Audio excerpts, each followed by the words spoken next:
López Velarde fallece en 1921, era época de Álvaro Obregón. Yo tengo para mí que es el más grande poeta mexicano porque él todavía maneja un recurso poético que ahora ya casi no se utiliza porque es muy difícil de utilizar y que finalmente es lo que distingue la prosa de la poesía. Ese factor es la cesura. La cesura es el final del verso, es lo que va al final del verso. Se dice un verso y la parte que está en blanco, eso se llama cesura e implica una pausa a la hora de leerlo. Entonces se leen los versos que están perfectamente medidos y al final de cada verso se debe hacer una pausa de silencio. No se hace de corrido porque si se hace de corrido ya se vuelve prosa y no tendría caso haber hecho los versos. Esto es lo importante de la poesía de Ramón López Velarde, que en una idea la puede incorporar una misma idea la puede incorporar en 4 versos. Pero lo complicado está en que cada corte debe de mantener una unidad significativa. Verso por verso mantiene unidad significativa e integrados constituyen una sola idea o una sola imagen. Eso es lo complicado de hacer poesía. Por ejemplo, en La Suave Patria tiene un cuarteto que dice, donde está claramente este ejemplo. Dice, ¿quién en la noche que asusta a la rana no miró, antes de saber del vicio, del brazo de su novia, la galana, pólvora de los fuegos de artificio? Ahí van otra vez los 4 versos. ¿Quién en la noche que asusta a la rana no miró, antes de saber del vicio, del brazo de su novia, la galana, pólvora de los fuegos de artificio? Dicho de corrido sería, ¿quién en la noche que asusta a la rana no miró, antes de saber del vicio, del brazo de su novia, la galana, pólvora de los fuegos de artificio? Eso sería de corrido. Cortándole produce o insinúa otras imágenes incluso, pero digamos que esa es la sensibilidad de la poesía. Viene la obra completa, tiene poemas como Los circos trashumantes, Memoria del circo, tiene El viejo pozo, tiene poemas muy sutiles como el de El piélago veleidoso. Es un poema muy sutil que pues prácticamente habla de la cópula y dice, entré en la vasta veleidad del piélago con humos de pirata y me sentía ya un poco delfín y veía la plata en los flancos de la última sirena cuando mi devaneo anacrónico viose reducido a un amago humillante de mareo.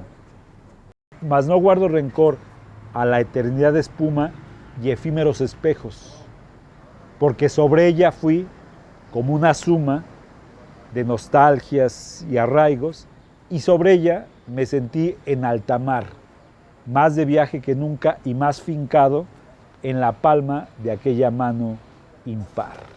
Ese es el vasto piélago, el piélago veleidoso.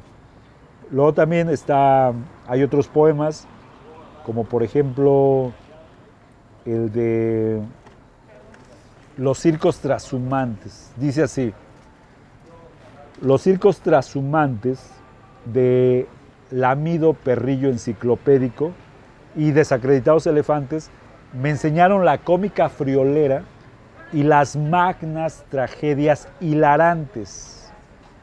El aeronauta previo, colgado de los dedos de los pies, era un bravo cosmógrafo al revés, que si subía hasta asomarse al polo norte o al polo sur, también tenía cuestiones personales con Eolo. Irrumpía el payaso con una estridencia ambigua y era, a un tiempo, manicomio, niñez, golpe contuso, pesadilla y licencia. Amábanlo los niños porque salía de una bodega mágica de azúcares. Su faz solo era trágica por 2 lágrimas sendas de carmín. Su polvosa apariencia toleraba tenerlo por muy limpio o por muy sucio, y su cónico bonete era la gloria inestable y procaz de su occipucio. El payaso tocaba a la amazona y la hallaba de almendra, a juzgar por la mímica fehaciente de toda su persona, al llevarse el dedo temerario hacia la lengua cínica y glotona. Un día que el payaso dio a probar su rastro de amazona al señor ejemplar gobernador de aquel estado, comprendí lo que es poder ejecutivo aturrullado. Oh remoto payaso, en el umbral de mi infancia derecha y de mis virtudes recién nacida, yo no puedo tener sospecha de amazonas y almendras prohibidas. Esas almendras raudas, hechas de terciopelos y de trino, que no nos dejan ni tocar sus caudas. Los adioses baldíos a las augustas Evas redivivas, que nos niegan la migaja, pero inculcan en nuestra sangre briosa la patética mendicidad de almendras fugitivas. Había una menuda cuadrumana con enagulla de céfiro que, cabalgando por el redondel con azoros de humana, vencía los obstáculos de inquina y los aviesos aros de papel. Y cuando a la erudita cavilación de Darwin se le montaba la enaguilla obscena, la avisada monita se quedaba serena, como ante un espejismo, despreocupada, lastimosamente, de su desmantelado transformismo. La niña Bel cantaba «Soy la paloma errante» y de botellas y cascabeles surtía un abundante surtidor de sonidos acuáticos para la sed acuática de papás aburridos, nodriza inverecunda y prole gemebunda.